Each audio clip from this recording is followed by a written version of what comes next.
go? Yeah, let's do it. Ready to go? Let's do it, yeah. All right, cool.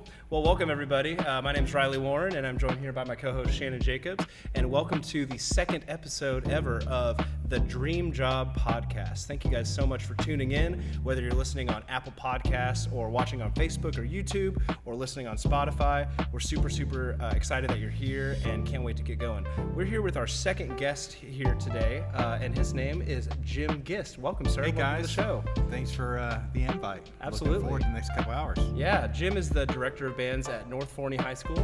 It's the same right across the street from where we teach here in Forney, Texas, and we've known you for quite a while and had a good relationship with you, and our programs have had great relationships and been able to work with you on a lot of fronts and been really impressed with a lot of the things that you've been able to do there. So super excited to bring you on and get your take on some stuff. Yeah, well, I appreciate the invite. I think last episode with Dr. Zader was pretty amazing. Got to watch that, and Thank you.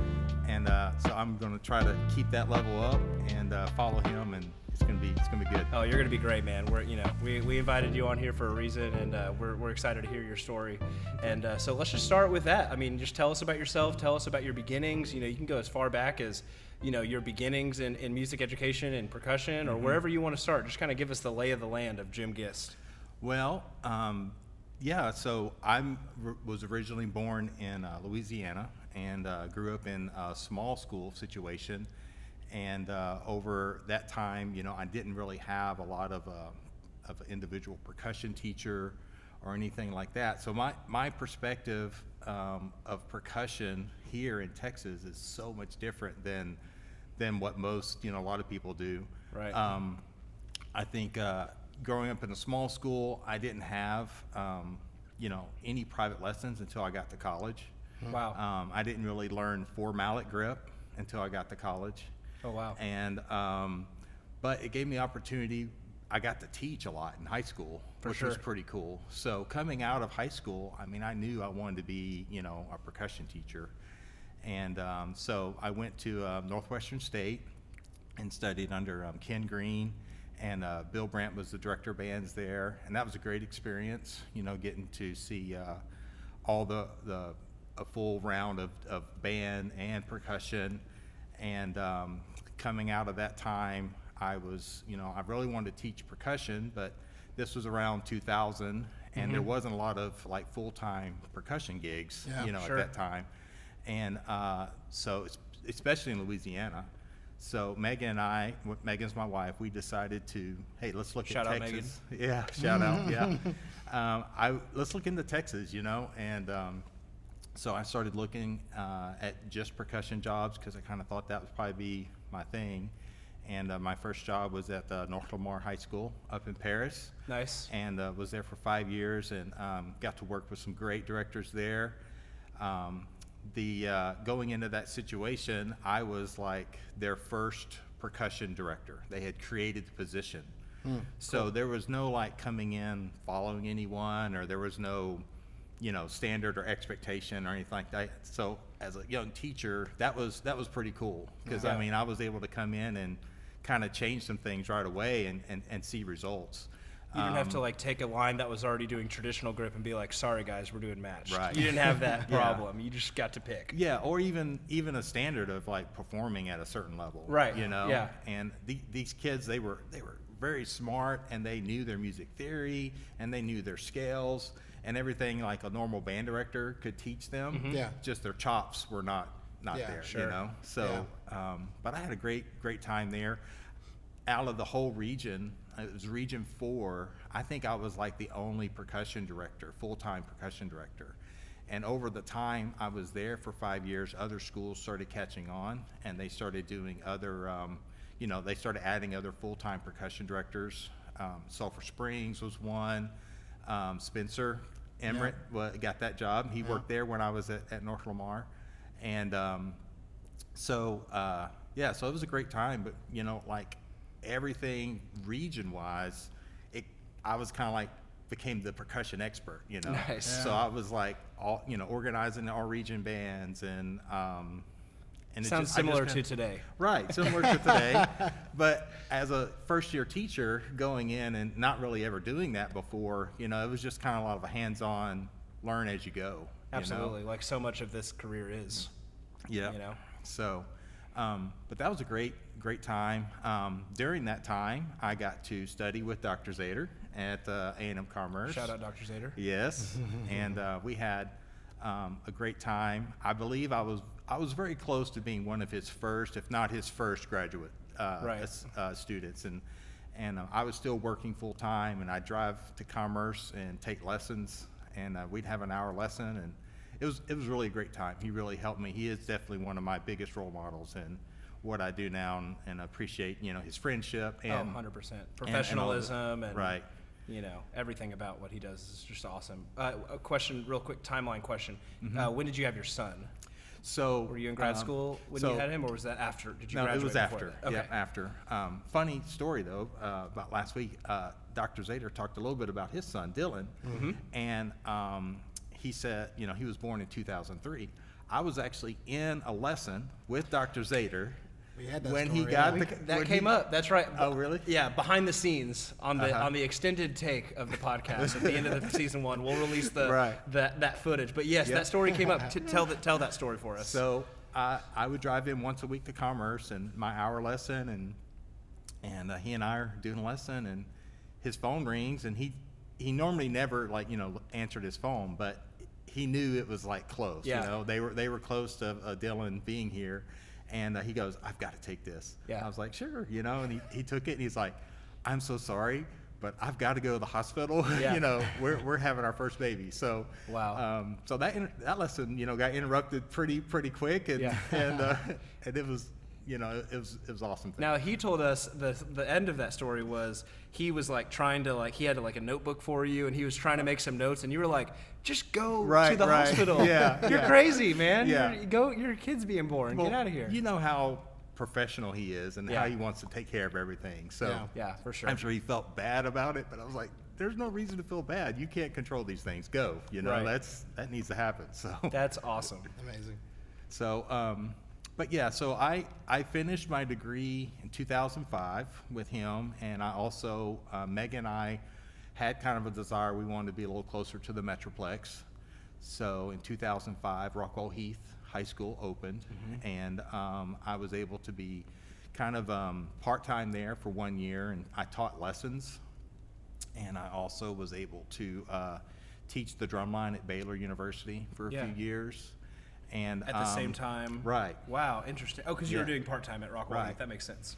Yeah, so I was the lesson teacher for Rockwall-Heath and doing their drumline, and pretty much being the percussion guy. Sure. And but I was able to go and work in Mesquite some, and worked in Plano a little bit, teaching lessons, and that was a great year to just kind of be spread out and kind of see the lesson teacher side of things. Yeah. For sure. I learned a lot on kind of what lesson teachers have to do to be successful for a year, and then also just getting to teach the college level kids. That's a lot different than teaching high school and middle school, and that was very rewarding to kind of come in with higher expectations and see the results from that. So definitely. Well, can you talk a little bit more about that teaching Baylor experience? What was that like? I mean, you were there once a week or a couple times? Did you go to the games? What was that all about? Yeah, so it was kind of an adjunct thing. I just did the drum line,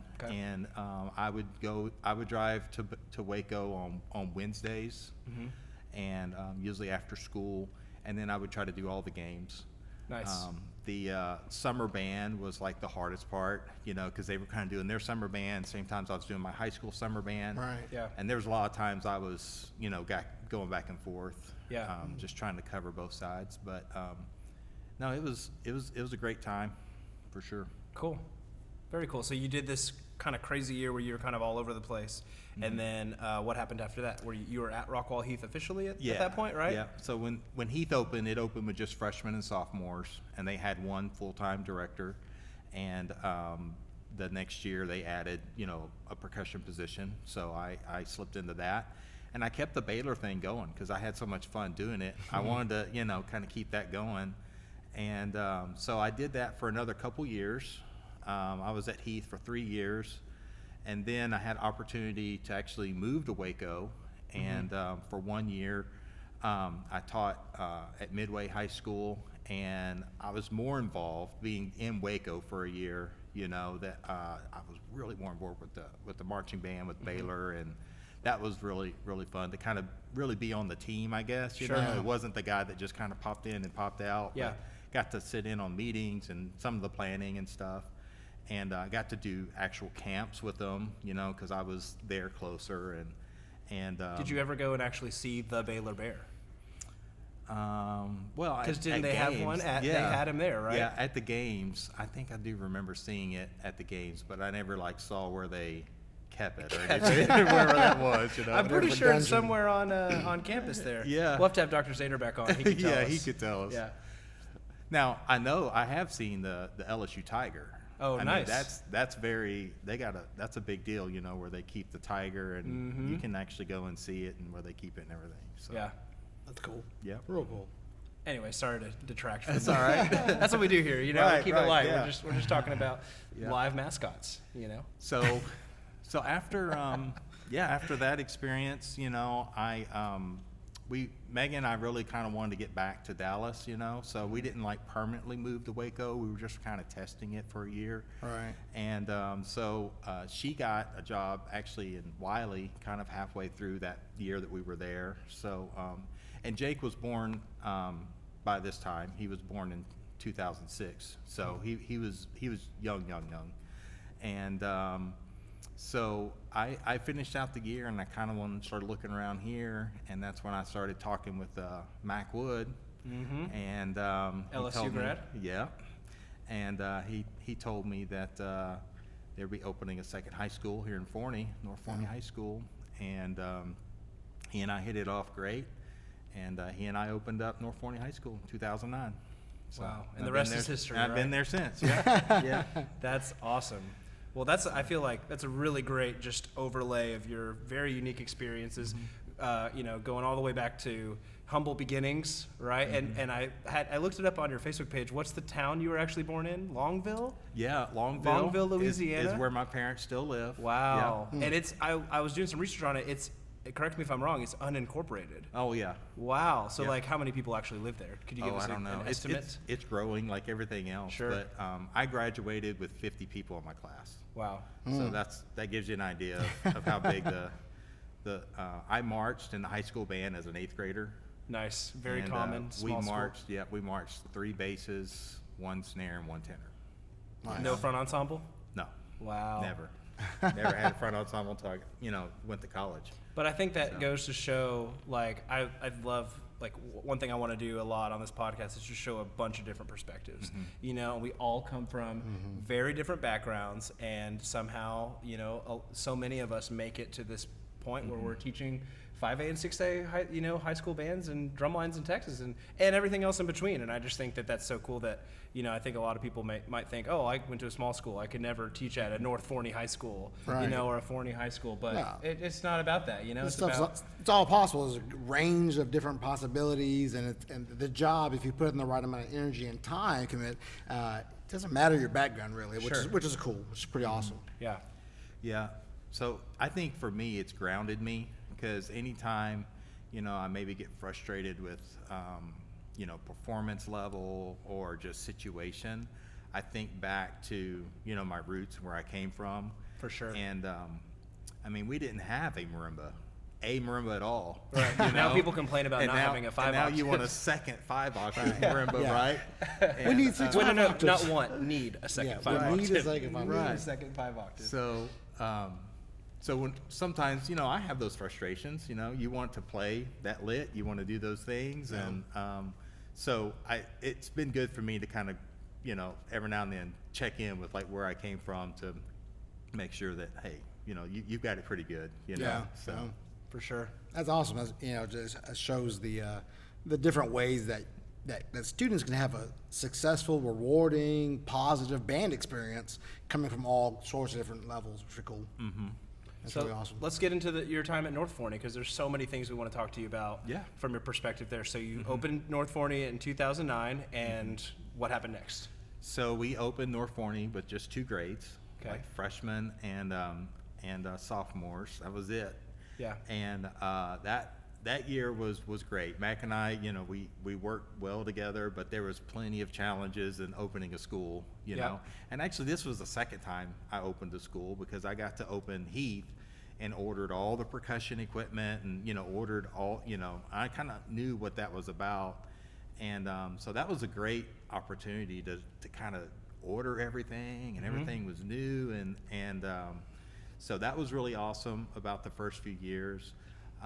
But the first year we had the marching band, it was it was crazy, you know, like You did have a marching band the first year? Yes. Wow. Yeah, I marched freshmen and sophomores. There you go. And like the entire battery, you know, of course, all the students came from Forney High School. Yeah. Right.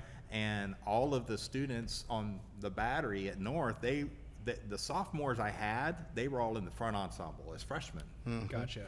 So none of the kids had ever marched before. They never held a drum before, you know, and so it was like taking a middle school group pretty much, and, and there was no leadership, no experience, and going at it. But that was a great group. We had a great year, and it really kind of started out, you know, really well. I mean, we had to be smart in what we programmed and what we did, but we had some good players in the band, and yeah, we had a good time.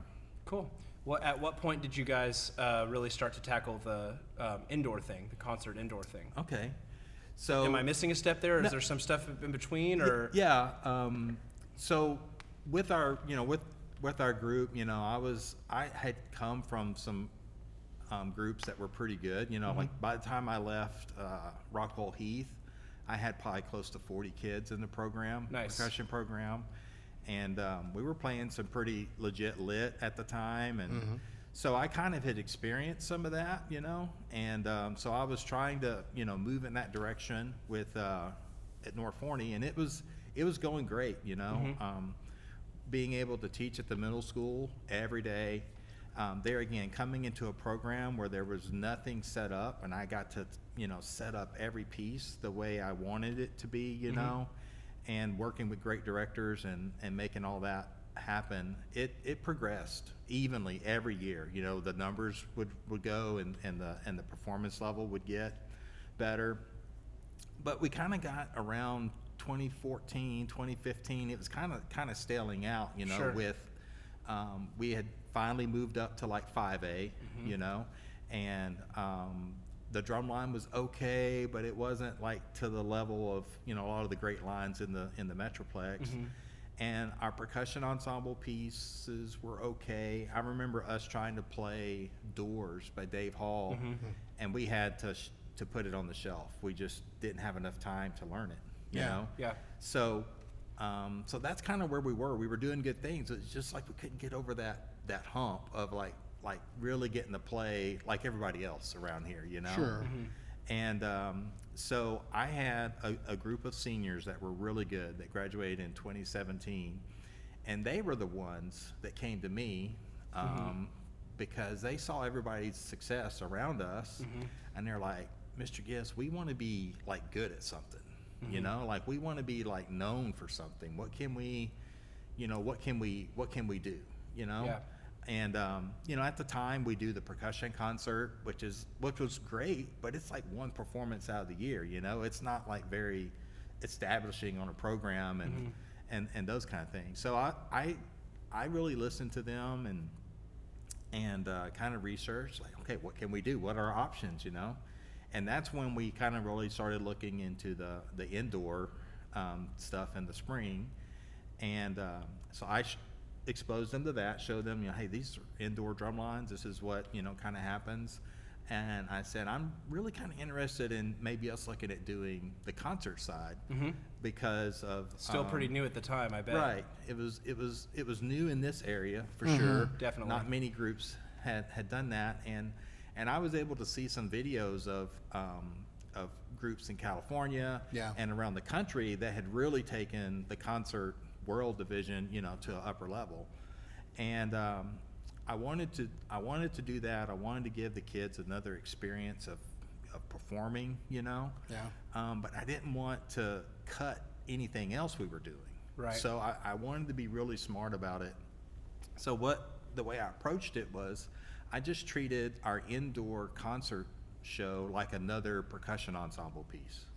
And when we started arranging those, I usually would take like a legit, percussion ensemble literature and just turn that into an indoor show. Right. So it was kind of like just kind of growing our concert percussion ensemble and the things we were already doing. Yeah. It just kind of is like one bigger piece. Yeah. So I want to just talk about a couple things real quick before we hear more from you. Number one, I just love that your students just had it in them to get together and say, hey, Mr. Gist, we really want this for ourselves. Yeah. I think that speaks like volumes to like kids, the phrase kids these days, it's so often put in a negative connotation, but like kids these days are amazing. Yeah. You know what I mean? And that it's so, they changed the course of your program because they cared enough about what they were, their school and you and your program.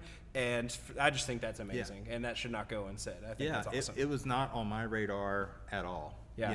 It's because of that group, that senior class, that they're the one that brought it to me. Now, one thing I've always tried to do is within the culture of where I've taught, I believe the kids need to have a voice. Sure. I've always let them pick music for a concert, pick their own solos. Definitely. I have them let them pick what they want to do for drumline, for auditions, for it comes to marching band. So that buy-in was kind of already there. So them coming to me and saying, hey, we want to do this was not new, because we kind of had that culture, but the magnitude of what they wanted to do was definitely something new. That was a big step. Sense of ownership is just amazing. Right. Yeah.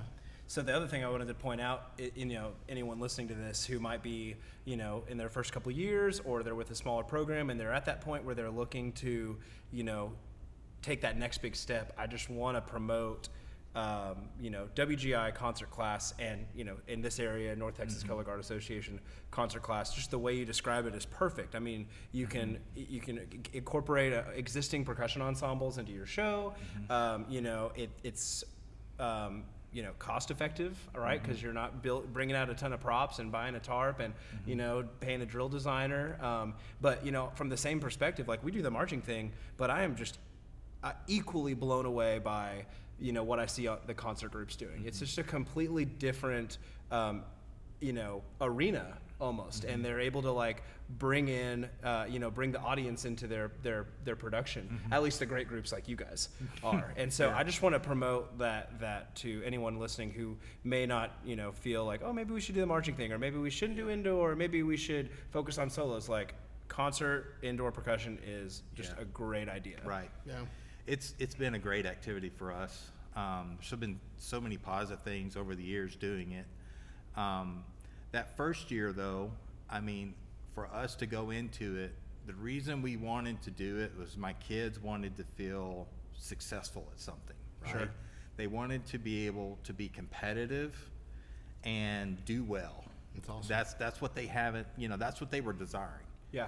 So for me, us to go into it, I was like, okay, well, we've got to do well. Right. I've got to plan this. And for me, not having experience of not doing it before, that was kind of questionable. So the first thing I did was like, I can't not let the design of the show hold us back. Yeah. So because we're coming in at the bottom first time, I bought a show from Woodbridge High School in California. And this show, it was called Bringer of Joy, I believe, or something along those lines. And it won world class in like 2015 or something like that.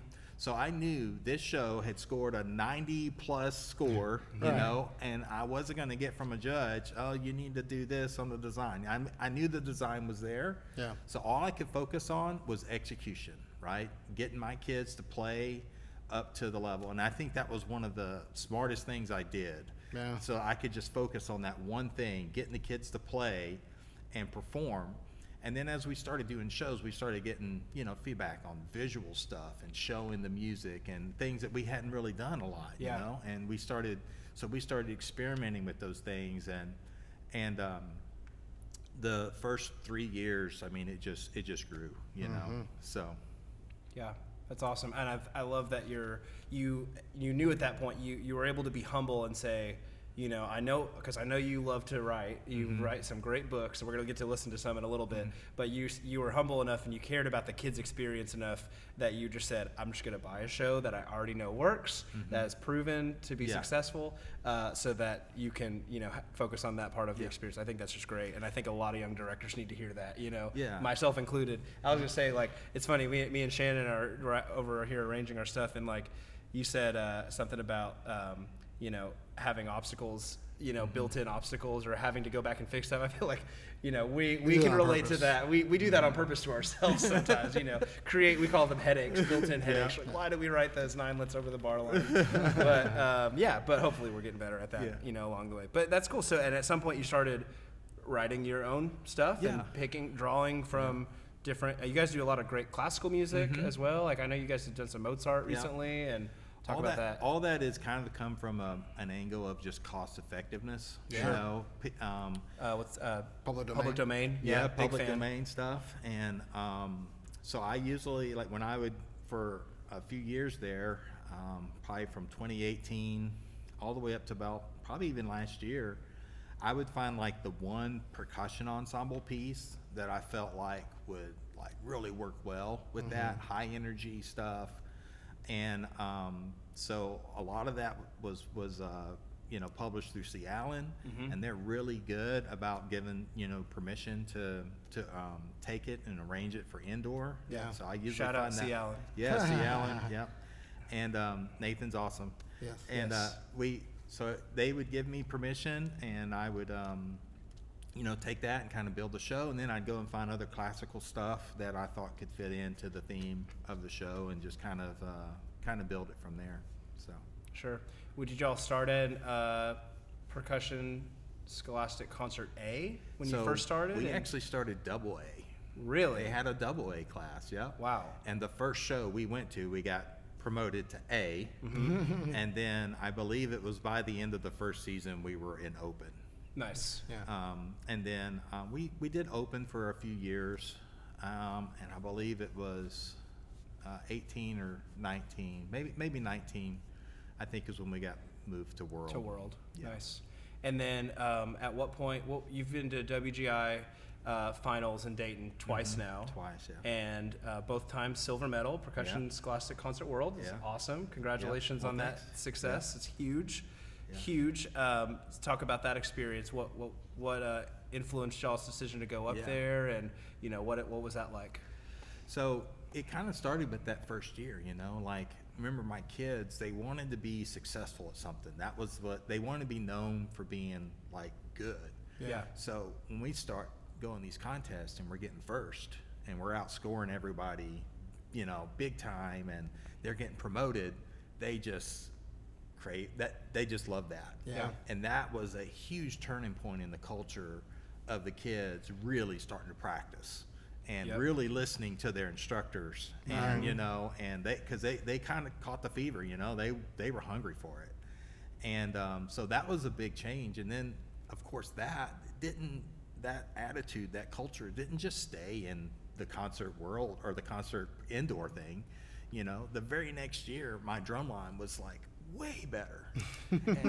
Interesting. You know how that works. Right. Wow. And we didn't march a drum, you know, we didn't like do any visual stuff in the spring, but they just were hungry for being good and practicing, you know. You say when you describe your group a lot, and I've stolen this from you on a couple occasions, not even knowing it. I'm like, oh, I just said that, but I think that's Jim's thing. It's like relentless in the pursuit of excellence. Is that kind of y'all's motto that you talk about? And I just, what a great, you know, there's a million ways to skin a cat and say that, but I think the way that y'all coined that really, you know, just kind of encapsulates what you're talking about. So kind of over the years, and with the success of the indoor concert side, you know, it kind of put us out there more, and I was like, okay, I gotta kind of describe us, you know, like what are we, you know, doing press releases and trying to promote the kids, all this success. And that's 100% credit to my wife. Okay, she came up with that years ago. And school administrators, man, they've got a way of coming up with stuff like that. And for sure. So that really summed it up. And we love that, and we promote that. And a lot of my classes that have graduated, they represent that statement well. You know, they just kept pushing, because for so many years, you know, starting with just freshmen, sophomores, you're always the underdog, right? I mean, you don't have a history or a tradition of excellence or anything like that, you know? So what I preach to them is like, guys, we're just gonna have to work for everything we get, you know? And they you know, loved that and kind of bought it. But so like the first year in 2017, we just did the local circuit, our NTCA circuit. We didn't even do a WGI regional or anything. And then 2018, we expanded and started doing we did the Dallas WGI regional, and actually we did a trip. We went to Houston and we did the Houston WGI regional. I remember that. And we did it was kind of a cool trip because we kind of went on tour, you know, and we left a couple days early and went and played at Tyler Junior College and I believe Stephen F. Austin, and we just kind of went and played because it was a concert show, right? Yeah. And so we just kind of did concert percussion ensemble and did that show and really related it. And did a clinic too. Yeah, I was gonna ask you, did some like audio clinics too with it. That's cool. Yeah, so you know, talking to the music majors and just saying, you know, kind of describing kind of the theme of the show versus like how we use audio and amplification and all those things. So it was great. I should do that again. That was a fun. You're getting all trip. excited about it, just talking about it. Yeah, that's great. And so, then the 2019 was the first year we went to Dayton. So 2017 was our first season, and then 2019 we're able to go to Dayton and get second place in the world class. That was a pretty fast, you know, development. Yeah, for sure.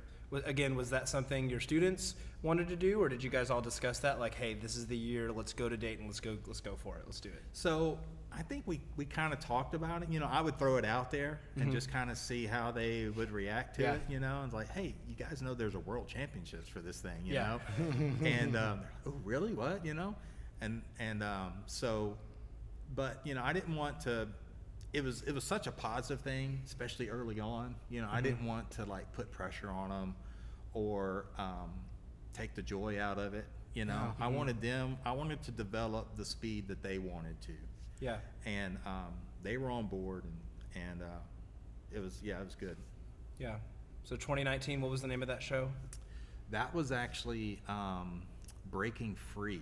Yep, and that was about had some elements about addiction and or whatever you're struggling with in life, right? And just talk more about the theme of that show. So I believe it was I can't remember the main piece we did, but it was just more about we all have struggles with things, you know. And what's cool about especially on the concert world side is we were able to focus in on themes and kind of use narration some in the show. So it's kind of playing the music, which kind of tells the story and the energy of the storyline, but using the narration really kind of tells the story. So through that show, we kind of talked about some different things that, you know, maybe you struggle with self-confidence, or maybe it's, you know, substance abuse or whatever. And the whole theme was if you apply yourself and work hard and work through it, then you can break free from, you know, whatever's holding you back. So, what a great message. Yeah, great show. And I got to go up there with you guys, and those kids were just so into what they. One thing that you've instilled in your performer, your percussionist, is they create some of the most amazing sounds on things that maybe not everyone's super excited to play that triangle role really well. Right. It was such an experience to get to see those kids dig in with something that you must have like talked about on the daily, creating great sounds and all the accessory instruments. It was just really, really cool to see. Something that I don't think of enough high school students really kind of get into, you know, some great tambourine technique, making great sounds on glockenspiel, like really, really cool. And another part of that is like your expertise in miking everything. Yeah. And I mean everything. He's miking chimes. Yeah. Every single timpani. Like it's crazy. Timpano, sorry, Jeff.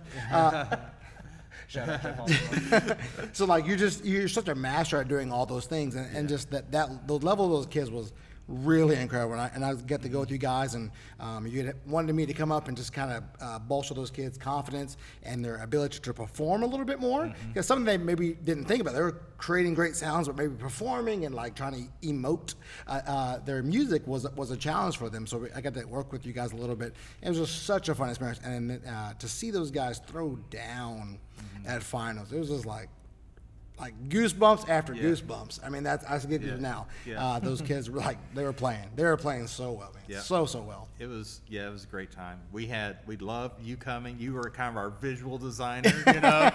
And I remember we had you come out for a few rehearsals, and you were the missing element that we needed. You know, I just needed these guys to visually, and then once we kind of started connecting with that, then it really added a ton. So I was like, hey, you got to come with us. Come on, you know, we're going to Dayton.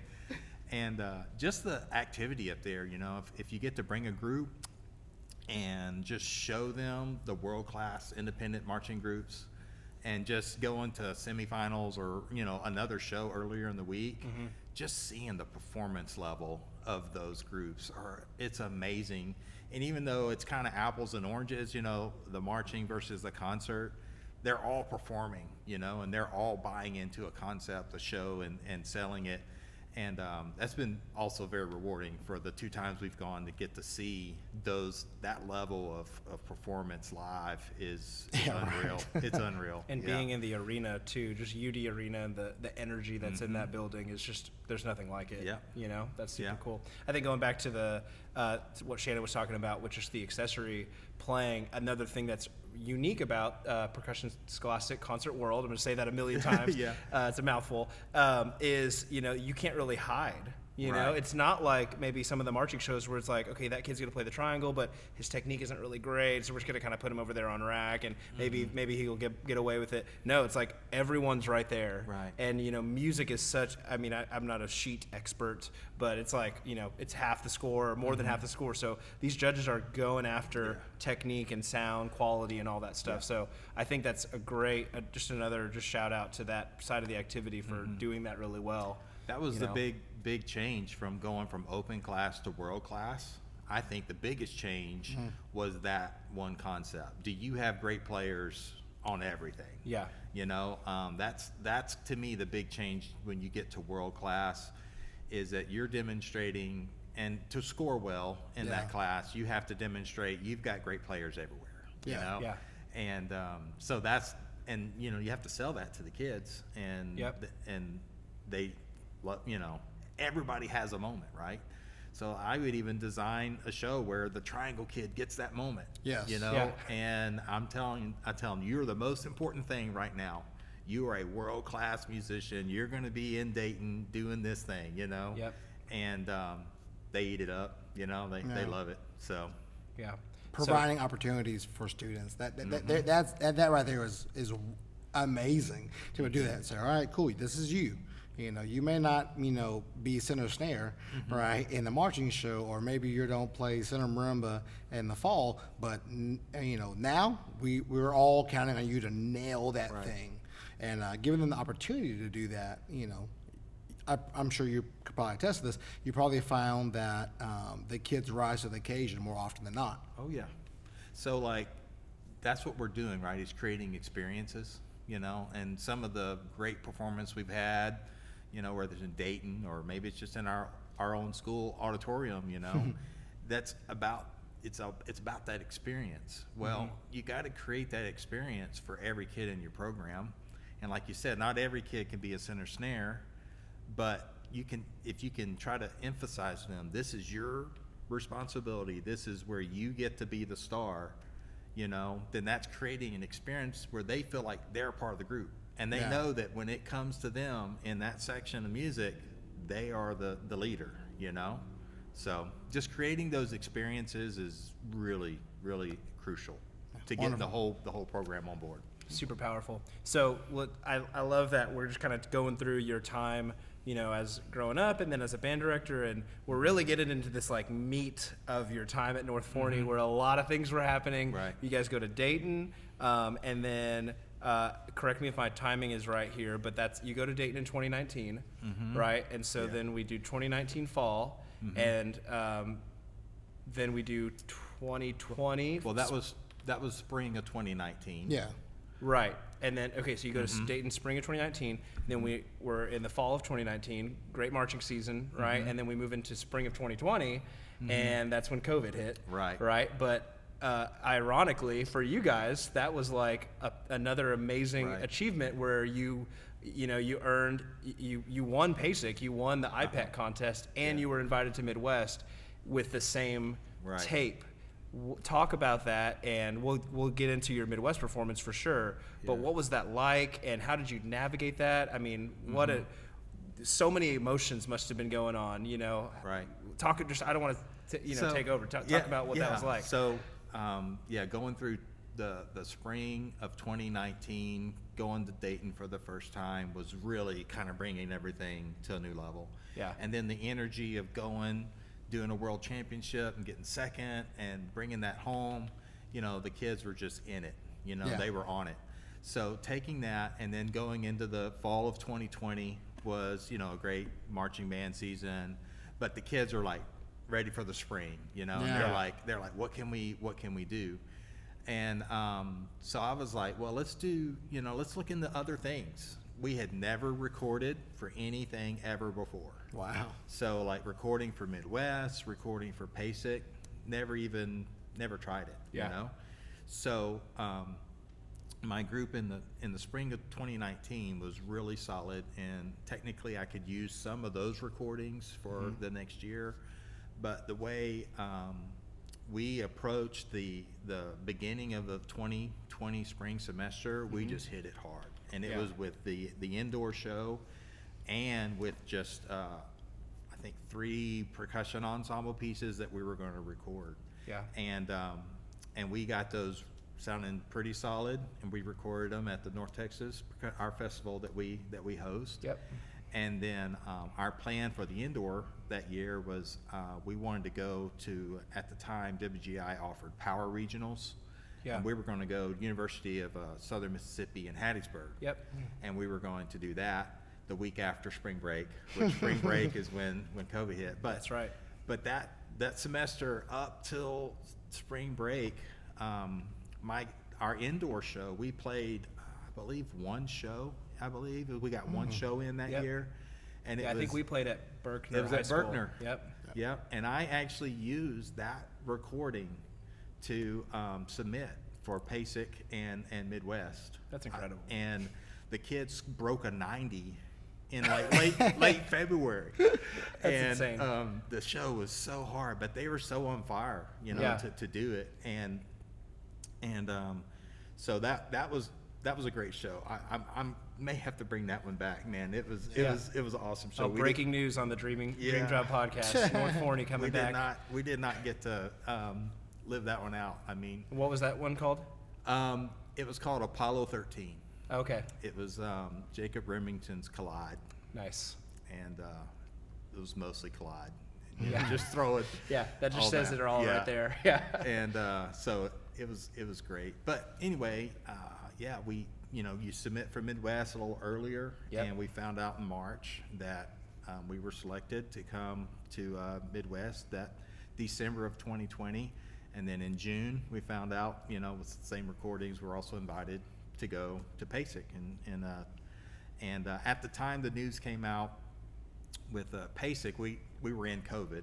Yeah. So we knew that, well, maybe this is going to happen, maybe not, And we were very fortunate that both the Midwest Clinic and PASIC, they extended the offer, another year. So then going into 2021, we just decided we were going to just focus on one, and kids were excited about doing the Midwest Clinic in Chicago, and so that's what we focused on, and we got to do that in December of 2021. That's awesome. What was that experience like? It was great. Getting to take your kids to, out and to an invited event, you know, that's at that level. And it was the clinic itself and the music and the performance and the preparation and playing at that level was amazing. But then also just going to the city of Chicago and getting to just hang out, Yeah. you know, because you get to, the kids put so much time and so much effort into doing this, and for them to just chill, especially after the concert. The concert was on Friday, and we still stayed kind of through Saturday, and just have that time where they got to just hang out. And I really wanted to do the trip well. We ate out nice, you know. We did. I wanted to treat them like royalty as much as we could afford. 100%. And it was a great experience again, you know, another experience that I'm sure all of them will remember. Oh yeah, that's the thing that I don't think a lot of people realize is, like, yeah, you work your butt off to get these invitations, for sure. And then, you know, in our jobs where we get to offer students experiences musically, right? And then if you get to a point, you can transcend just the musical experience. Now we're giving them life experiences that some kids may never get to take a big trip like that, like ever. Yeah. And through their hard work and dedication to music, that affords them this opportunity. And that's just, it's a really humbling part of the job, you know, and really part that I know, I'm sure you and Riley and I like really cherish to be able to get to do. Yeah, and I'm thinking like in our situation now, you know, we were fortunate enough to play at PASIC last year, and that was an incredible experience. But then, you know, I've always seen your program, and I've got to watch from afar what a great trip that was to Chicago. And now that I'm in the planning stages of our Midwest performance, it's kind of clicking with me a little bit what you're talking about providing that experience to students to go to one of the 3 major cities in our country that they may never go to. And I love PASIC. I love everything about it. It's so unique in that there's so much for the kids to do at the convention, right? And so for us, that was what we did. You know, we had I think the only thing we did outside of the convention was we went to a great restaurant, you know, and had a really awesome dinner one night. And then pretty much the rest of the time, you know, we were at the convention watching great drummers, and we went to BOA Grand National Finals with the kids the last night, which was awesome. But Midwest is so different in that, you know, there are great things, and we're looking forward to some really amazing performances when we go there. But the city of Chicago just has so much to offer that we are kind of just like, okay, you guys have really earned, you know, this experience. We're gonna, you know, we are gonna do our best to treat you like royalty. We're gonna eat out. We're gonna have great meals. You know, we're gonna dress up. I think that's something y'all did that's really admirable. Is, you know, making everybody dress up everywhere they go and just have that professionalism. But same thing for us. I think we're gonna, you know, do the ice skating thing and do a dinner cruise after our performance and just kind of celebrate ice skating after the performance. Yes. Want to make that clear good for everybody. But yeah, I think that's super cool, just to kind of see y'all get to do that, and on top of the WGI thing, and just have those amazing experiences. Well, we definitely still, I mean, we haven't gotten to the next time y'all went to Dayton, but I think this is probably a good point to stop and listen to one of your performances from that Midwest performance, which is Liminality by Dave Hall. And shout out C. Allen Publications and Nathan Daughtry for allowing us to use this video in our podcast. We really appreciate everything that that company does for both of our programs and percussion community as a whole. So wanted to say thank you to them, and let's check out some Liminality. Okay.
Cool. All right. Wow. What an amazing performance. That's awesome. Yeah.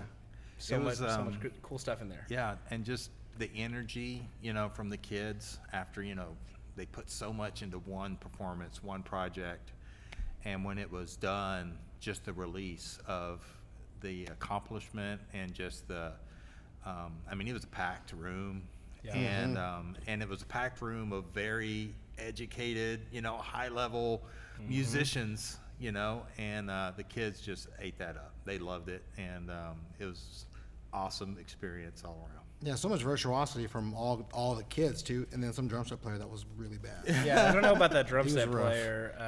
We need to maybe take another look at that. I would not say but, that. So, Mr. Jacobs here Yeah. saved us, and we had an issue where a student couldn't go, and he sat in the week before and had to learn that ridiculous. Boy, talk Yeah. about the most difficult. I was like, this Crazy- is really hard. crazy. I don't know.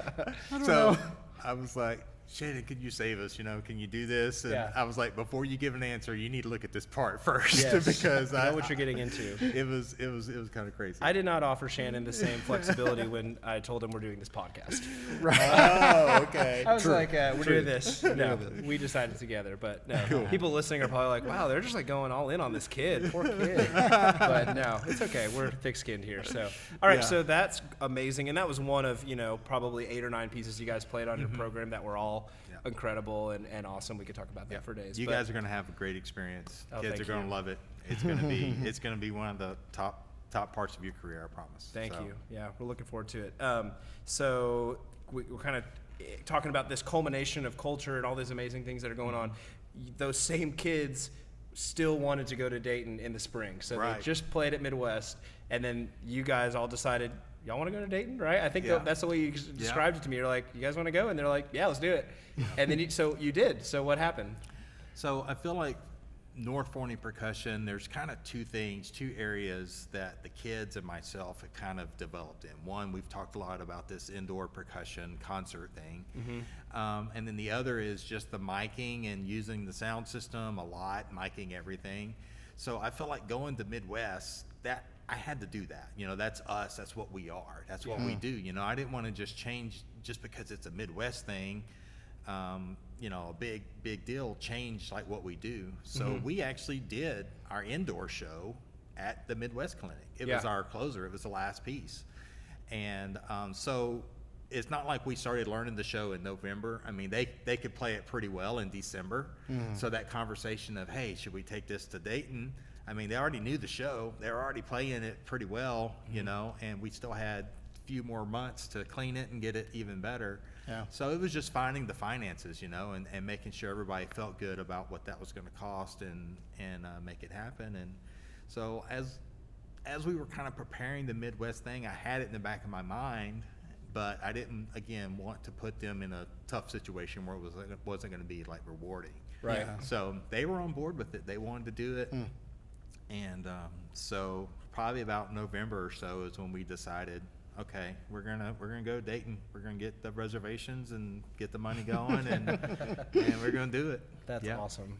Yeah. That's just speaks to the level of commitment of your students, not only your students but your parents. Yeah. And the trust that you guys must Yep. you share with them and that community for them to be okay with that and for Yeah. them to want to do it, and not just be Right. okay with it, right? Yeah. So I think we're gonna watch that performance from WGI 2022 Percussion Scholastic Concert. Am I saying that right, or is it Percussion Concert World Scholastic School? There's too many words. Yeah, There's a lot of words. Yeah. It's concert world. Concert World. is Yeah, kind it's of what we concert go High world. with. schoolers Concert playing World. Concert Yeah. World, and we're gonna do a first, which is going back to me and Shannon like to create headaches for ourselves, so we're gonna attempt to live react to this, Okay. and that'll surely create some editing headaches along the way, but hopefully it'll be worth it. So this is North Forney Indoor Percussion performing "The End of Days" at WGI World Championships in 2022. Let's take a listen. Performing their 2022 program, The End of Days, WGI Sport of the Arts is proud Great to concert present hall. Yeah. This arena is awesome. Yeah. Great for this. Yes.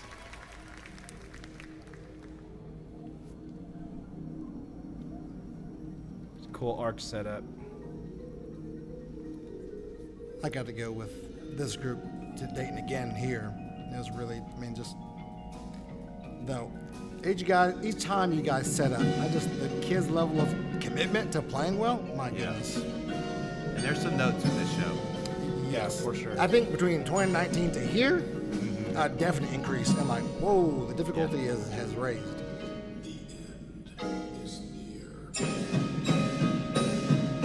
Awesome.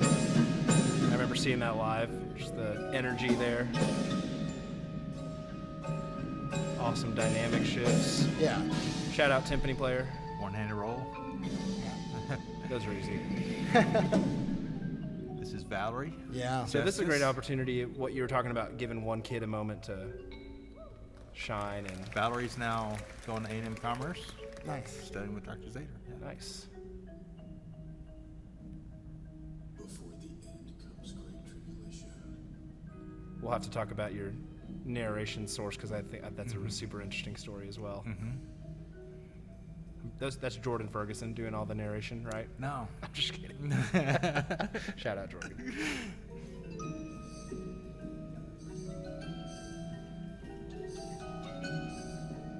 Great arranging gym right here. Just keep it interesting. Creating great flow up and down, adding difficulty, adding more notes, and then this section right here.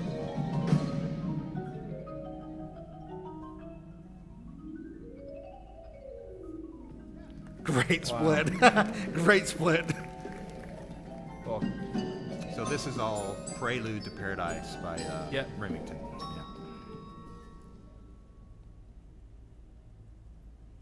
you guys created a new dynamic here. I like that. They're playing.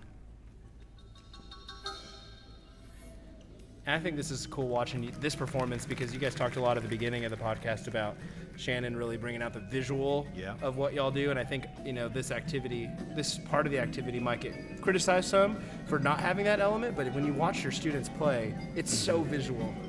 Like the way they move and the dynamics, it's plenty visual. I don't know if there's enough notes, but It's authentic too. I would say that. Yes. So for sure.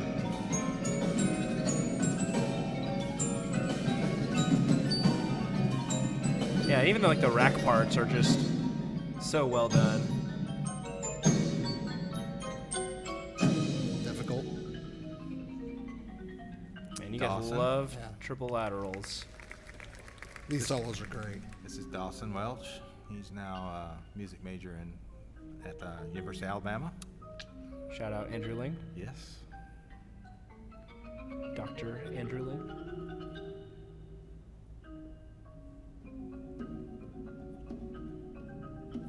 A little accompaniment here from your auxiliary player.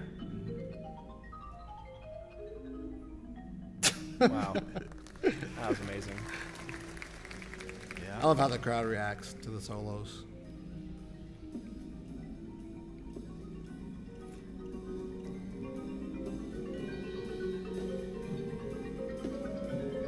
You guys had it all. Ritardandos, the Celerondos. I had to play that drum set at Cello Rondo. It was very hard. Yeah. I was like, what are you, Jim, what is this? It's also changing. It's an acceleration and mixed meter. Yeah. That changes like every 2 bars. And now we're back.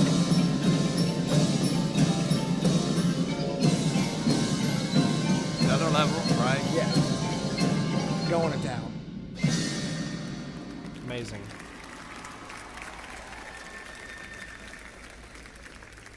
Yeah, just the dedication to that moment gives you goosebumps. And then this is Mia Clarizio. Really an all-star lineup Yeah. Yeah. of kids on this marimba line and, the whole group. That last section, that was the end of days. Yes. That was the days are ending. Right. That's right. This is something else.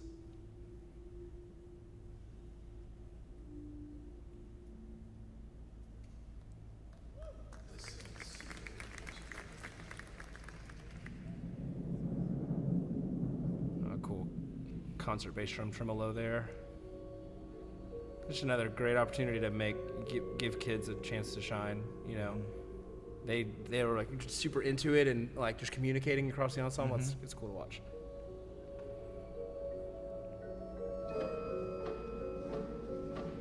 So, Prelude to Paradise is all based on the Book of Revelations. Yep. And it's the seventh seal is open, and a big scene in the Book of Revelations is the final battle scene, right? So that's what this is. The troops are coming in. You got the marching machine, and everything's building for the final battle of Armageddon.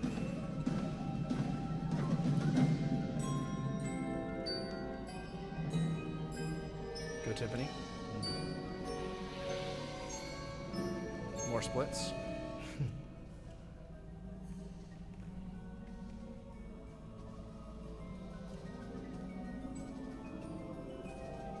Intensity's building into the percussion break, which is the actual battle.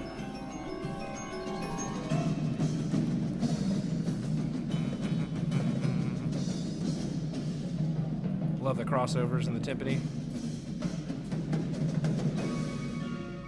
Woo, one-handed rolls.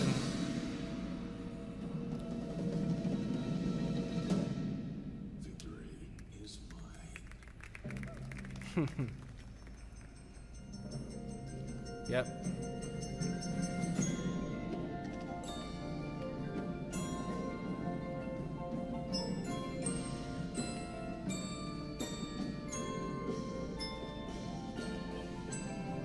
Yeah, nice. Hemiola there. Such a good job of really arriving in a major key and making it sound a little more open.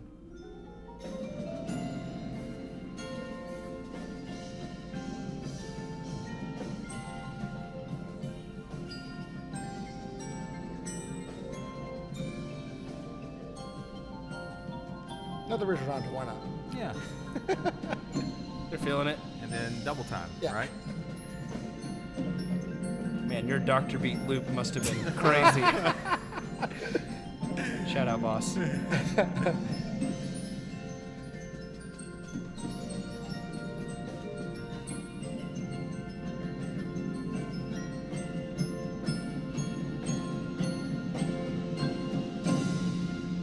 Woo!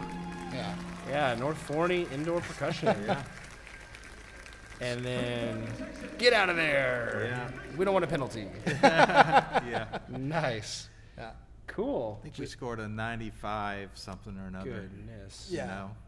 That's amazing. And first time we went to Dayton 2019, I think we were in the 93 range, something like that. So it was a show, had a lot of stuff, you know. I mean, the judges could have definitely picked it apart, you Yeah. know, but that's not really kind of what we're about and what we do. I mean, I want to throw something out there the kids enjoy Yep. and that's entertaining, and you can hear how the crowd, you know, appreciates Yeah. North Forney Percussion and how they play. You Yeah, know, that's absolutely. You know, that's what been my goal the whole time, and I've tried to stick with that. Didn't want to water things just because it's championships or Right. whatever, you know. Yeah. Well, that, And yeah. that's the experience the kids took away from it, you know. So that kind of leads me into my next question, because I know we want to talk about some of your, you know, philosophical standings and values. And my question is, you know, how do you define success? And it sounds like you define success not by getting, silver medal, you know, not by winning Midwest, but it's the experience of the kids, right? And it's if they feel good about what they're doing and they get these awesome opportunities, then that's a win. Right. It doesn't really matter. You know, it's awesome to score 95. It's awesome to score whatever and win all these things. But really, at the end of the day, what we all learn at some point in our careers is like the experience of the student, you know, and the group. Like we're part of the group too, so like our experience matters, and you know, trying to create that for the kids is huge. Would you agree with that? I mean, exactly. For me, it was for us as we developed this. We kind of went through a challenge where like in our area, there's nobody else doing this. So like we would be the only group in our classification. We go to every contest, and we knew we were going to get first before we even unloaded the truck, Yeah, right? right. So how do you motivate the kids if it's a competition, you know, to perform better? We already got first place, you know, what's the point, right? Yeah. So early on, we really bought into the score, the number. you know, and we were like, that was our goal, you know, it was like, okay, can we reach an 85 this week? Can we reach a 90? Or when, you know, that was kind of like one of our little celebrations every year is when are we going to break a 90? You know, that's like one of the big goals, you know, is breaking a 90. And that first contest where you break a 90, that's like a big thing, you know, and now every year that's kind of like the thing. They want to break a 90. Now, that's not a competitive thing. Right. What that's turned into is them pushing themselves as like us just looking at ourselves and saying how great can we play? Sure. You know, how can we bring it, you know, to that level? And so that's been a relief for me that we're not competing a lot against other groups and being compared, and you know, because there's some things we do is very competitive. Speaking about percussion overall, you know, and it's very, very difficult to do. So for us, that's been the motivating thing is just we are focused on ourselves and just kind of set those goals for ourselves on how we want to perform. And then if it's a little dirtier than another group and we get second instead of first, we still feel great because, I mean, we went and played an amazing show and scored a 95 on it, you know? Yeah. So it's a win-win for for everybody in the program because of that. Unique opportunity you're in with that situation where you can take a number and a score and turn it into a healthy conversation, because, you know, I think that's one thing I'm critical of in the activity is people just really almost not acknowledging, you know, that side of it instead of finding healthy ways. You know, it's certainly not healthy to just live and die by a number, you know, and only define your success by that. But I think if you do it the way you're describing with the whole kids, it's like, you know, you're the only one in your class at a lot of these contests. And so you trust the judging community of WGI to, you know, to adjudicate you fairly. And so I think that's really cool that you guys can say, okay, we want to go out there and score an 85. And that means we're doing this, and this, and we played at this level, you know. And so I think that's super unique. Yeah. So And very through that process, the kids kind of know what the number means Sure. because it's all related to a box and how you perform, right? Yeah. But early on, there was a lot of education of what's a box 3, what's a box 4, you know, what's the difference? And okay, so we're at a box 3 or 4. What do we need to do to get to that, you know, next level? Well, it says right here and here, this is what we need to do. So that system it was a format that we were able to follow that made us play better. You know, it was a goal that you could put out in front of the kids, and they knew, okay, if I do this and this and this, then, you know, we're gonna score better. You know, so it was a positive thing for us for sure. That's great. What other philosophical things, principles, policies, procedures, things do you felt? We talked about how you started with 9th and 10th graders, and then that looks nothing like, you know, 2009, 2010. What things, what milestones, what markers did you see through that process that, you know, kind of let you know, hey, I'm on the right path? Well, I want to say I'm very blessed to be at North Forney, right? To go into a new school and set things up and really focus a lot on the middle school situation, and me as a percussion director at the time, getting to teach my middle school kids every single day, and having, you know, a lot of strong voice in what percussion education looked like from beginner percussion all the way to being a senior. That's probably the number one thing that was able to turn those kids into players like that. You know? Them having that level of instruction and attention where they had one director, you know, pouring into them all the time. Every day. You know? And so that is what's been really special, and it's hard, man, to see these kids leave. I mean, we've all experienced that, right? You have like a really special class you've poured so much into, and then they go on to do great things, and it's cool to keep up with them on what they do. But that's been the North Forney percussion way, I guess, for the last few years.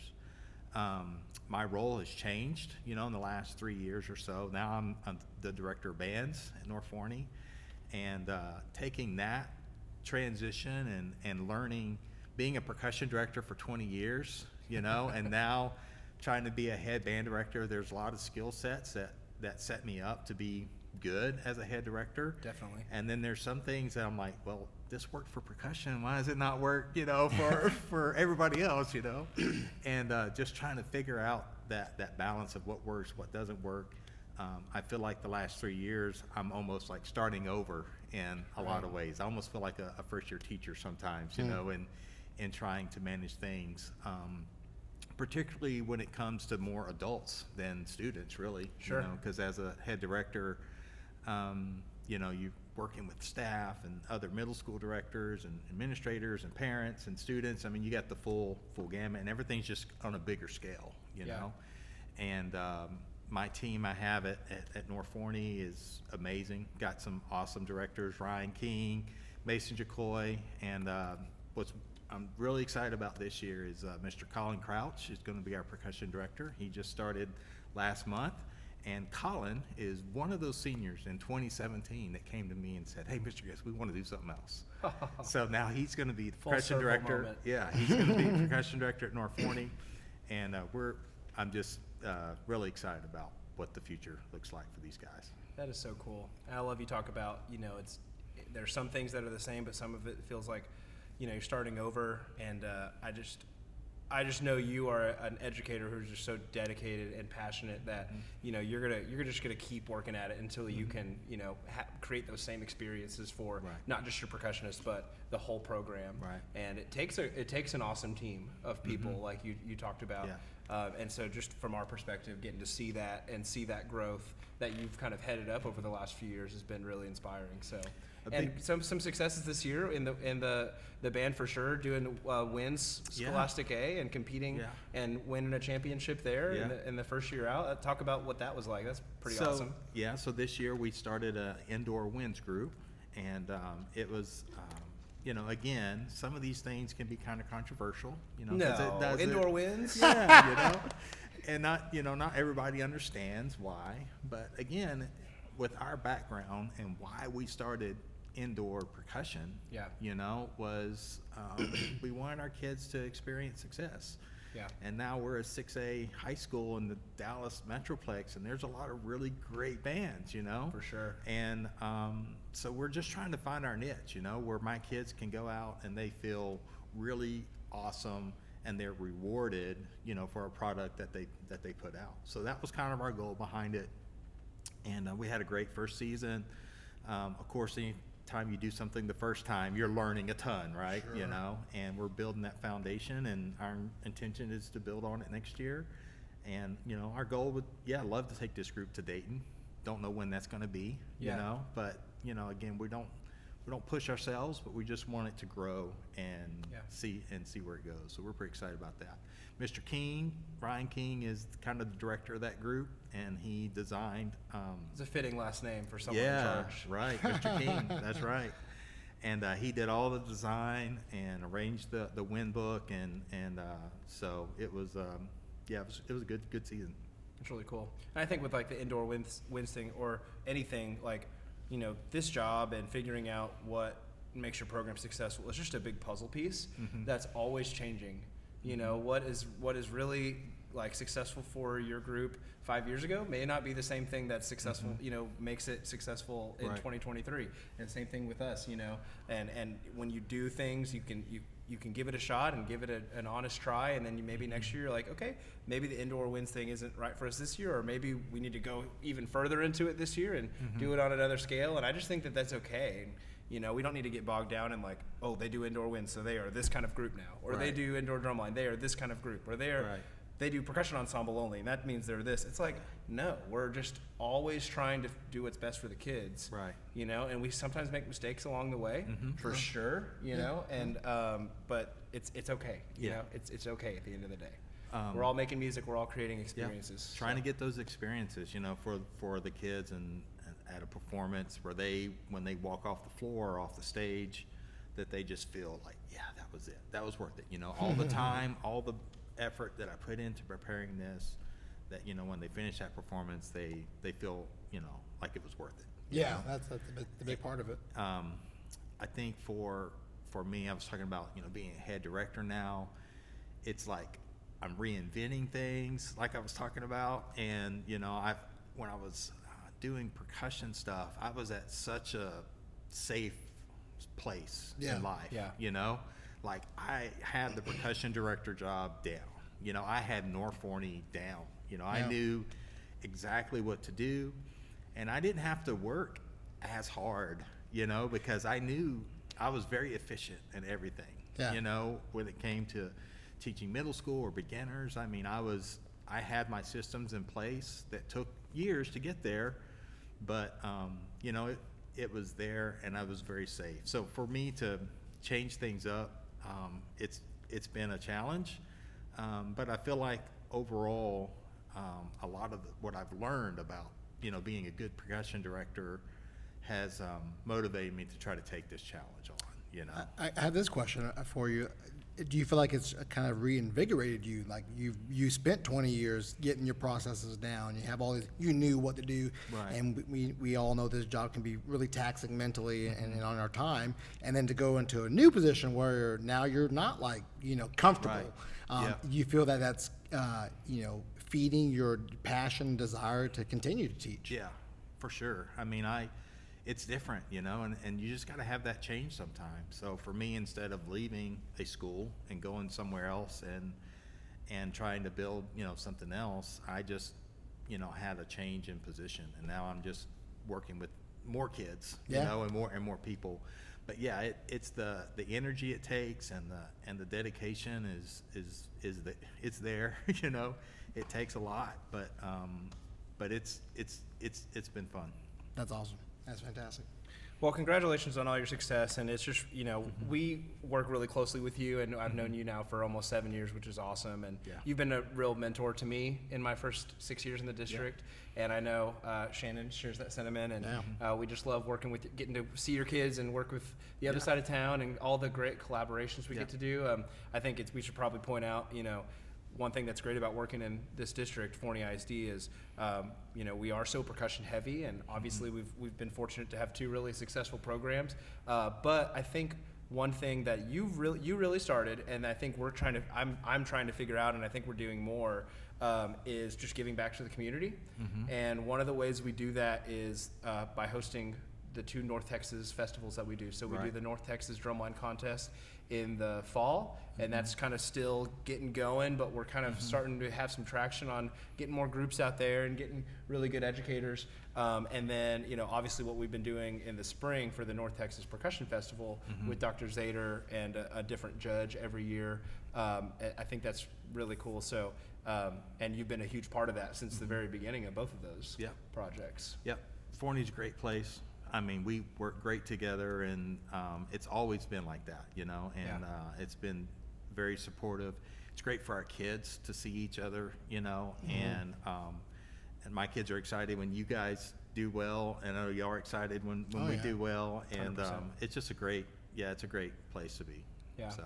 And it's not always perfect, just No. like any place, Yeah. It's not always, puppies and rainbows, but I think we do a great job of working together and having a great time. It is what you make it, right? There's challenges Yes. everywhere, and if you it's how you approach those challenges and how you want to push through.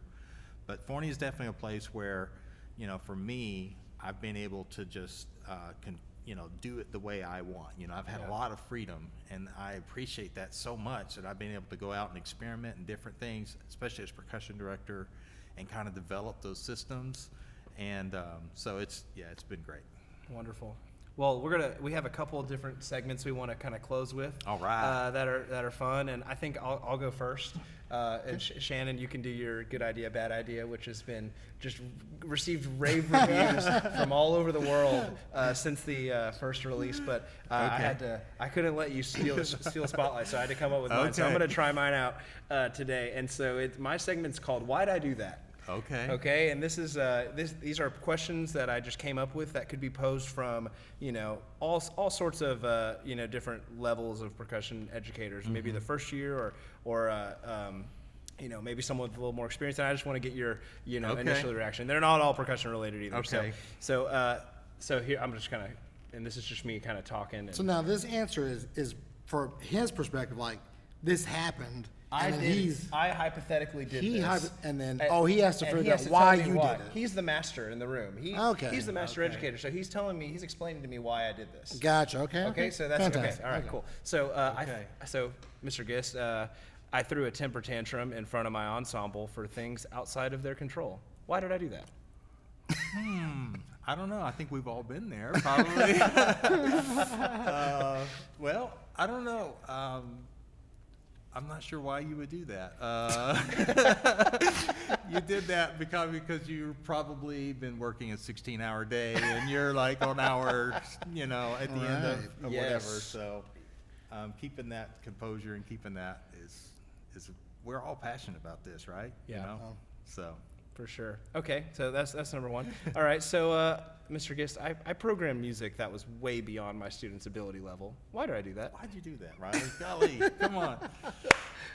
Well, I know, like, sometimes you sit down, you're writing, you're in that creative moment, right? Like, this is the coolest thing. Yeah. And you just, like, I want to do this. This is the coolest idea. Yeah. And sometimes you just got to check in and remember we're teaching high school and middle school kids sometimes, And so you did that because you're a very creative, talented person. Right. But, sometimes you just kind of over-punt yourself a little bit, on what you can. We certainly have done that, for speaking from experience. All right, Many times. Mr. Gist, I stayed after rehearsal to have a one-on-one conversation with a struggling student. Why did I do that? Well, you probably didn't want to call them out in front of everybody, right? So you probably, showing some compassion. They need some motivation, but you're do. reaching them, one-on-one. And that's sometimes a better way of motivating them the right way to get them learning their music. Awesome. Yeah. Kind of going back here, I put too many things on my plate and ended up sacrificing the quality of my product. Why did I do that? Oh, well, you did that because your job takes a lot, and it takes, it's easy to get distracted on getting that newsletter out or getting that email, or, you get pulled in so many different directions, and sometimes you just got to take a breath and back up a little bit and look at the big picture and make sure that you're always focused on what that goal is supposed to be, Yeah. So. Cool. Okay, here's another one. Why? Okay, so I spent thousands of dollars on Taylor Swift tickets, then wore an adult diaper to the concert so I wouldn't miss a single song. Why did I do that? I can't relate to that. Sorry. I don't know what that's. I'm sorry. Someone in this world needs to ask someone why they did that. Right. Not me. Not me. Right. Okay. I don't know why you would do that. I don't know. I was hoping you would know. That's why I asked. Okay. I waited 10 minutes to cool down before sending an angry email. Why'd I do that? Okay. That's a good habit to be in. You probably didn't do that early on, right? No. So it's a good Not thing. always.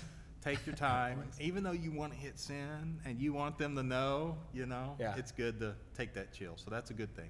Cool. Last couple here, or Okay. last one here, and you'll appreciate this as a Louisiana native. All right. I ate gumbo. Why'd I do that? Well, gumbo's good.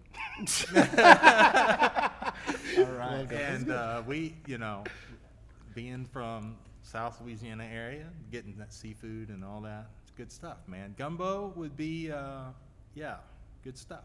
So All right. that's a good choice. Wonderful. Well, there you go. There's my segment. All right. Why'd I do that? Love it. Yeah. Most of them were good choices. Yeah. Yeah. Thanks. We'll just cut the ones that weren't. Yeah. Deal with that later. Yeah. Thanks for your insight. Yeah. Mr. Giss here, I got a segment called Good Idea, Bad Idea. And this really just kind of really hones in on my inability to stay focused on one thing at a time. I like this A/B choice thing, Yeah. like good Just or keep it real bad. simple. Now Real you simple. you feel free to expound upon your answer. Okay. If you'd like. All right. Good idea, bad idea. Teaching your own child percussion. Oh. My child is a percussionist, okay, and he goes to school at Rockwall-Heath, and I'm going to say good idea. Okay. But I saw this question with Dr. Zader, and he said bad idea, and I can relate 100%. He didn't stutter. No, He no. was very direct, like bad idea. He said, And- "Oh, bad idea." And I can relate to that 100%. So y'all need to check what he says about his answer. I have to do the same thing, you know, and because as a teacher, you know, you want your kid to be well and you want to go on. But early in middle school, I mean, that's when, you know, we figured that, okay, we got to find some boundaries here. And so really percussion is his thing. And what's been kind of cool for me, actually, as, you know, as he gotten into high school, I'm more of the band dad, you know. Yeah. And it's really cool because both our schools go to a lot of the same competitions sometimes. Yeah. And Rod's doing a great job at Heath, you know, and I get to move the generator or schlep the speaker or whatever. And that's been kind of my niche where I can, you know, be like everybody else, band dad. You don't ever like take out your iPad and kind of sneakily get on their network and mess with some of the levels or anything? No. You stay away from Only if I'm asked, yeah. Right. So, Awesome. Cool. All right. Good idea, bad idea. Cooking a steak above medium. I'd say bad idea. Yeah, bad idea. Good idea. Medium is where it's at. It's where it's the way at. to go. Yeah. That's what I thought. All right. Good idea, bad idea. Going from percussion director to head director. Good idea for some people. Yeah. I think, you know, not a good idea for others. For me, it's been a good thing. So Good. I think if you're up for the challenge and you can be open-minded and, you know that it's going to be totally different, then yeah, Awesome. good deal. Spending upwards of $2,000 for a mattress. Good idea, bad idea. That's a bad idea. Real bad idea. I mean, I'm like, you know, I'm camping type, you know. Just give me a hammock, I'd be good. Yeah. Nice. All right. Good idea, bad idea. That third Monster Energy drink on a contest day. We've all been there. That's a good idea. It's a great idea, yeah, for me. You got to make it, right? You got to Yeah. make it. Jitters a do little it. bit. All right, last one here. Good idea, bad idea. A week-long camping trip. Oh, that's a great idea.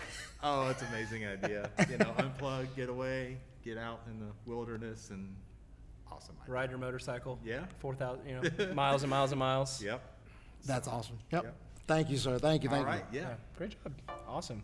Well, Jim Giss, Mr. Giss, thanks again for coming out and hanging out with us. You did great. You Well, know, I appreciate that. This is awesome. I think every episode is going to be super unique, and it's just I just love that we got to talk about so many things that are so unique to you and your program.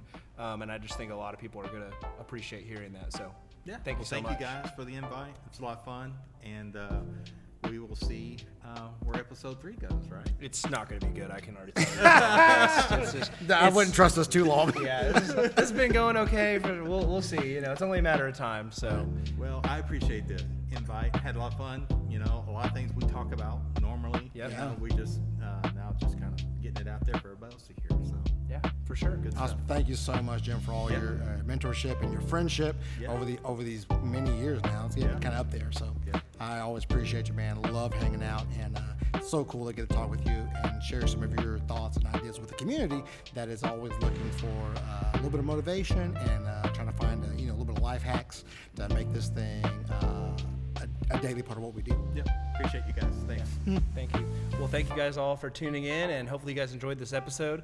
We're now on, like I said, YouTube and Facebook and Apple Podcasts and Spotify Podcasts, and we've recently started a TikTok, so you can follow us there at Rhythmic Wavelengths on TikTok. We'll be posting clips of the interviews for you guys to check out, as well as some other videos on there. So we hope you guys give us a follow there, and thanks for tuning in, and we'll see you next time. Thank you, guys.